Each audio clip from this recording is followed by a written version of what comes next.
Hello everybody, so now today we're gonna start the photo editor we want to edit today.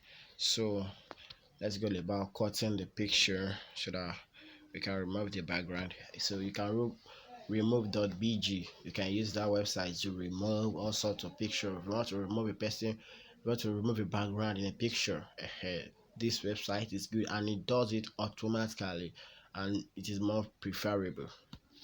So we go to the remove.bg, then you remove upload image, then you will click on it,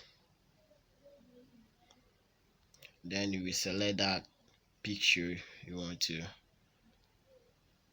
remove the background. Just wait for some seconds. After then you will download that picture. Just go to download button, click on download, then the download will start. And after that, if you have any other image that you want to use, you should call all of them at once.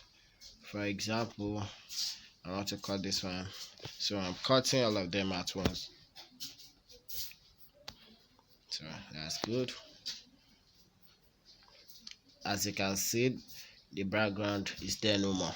So now I will download this one again. I'll download this one also.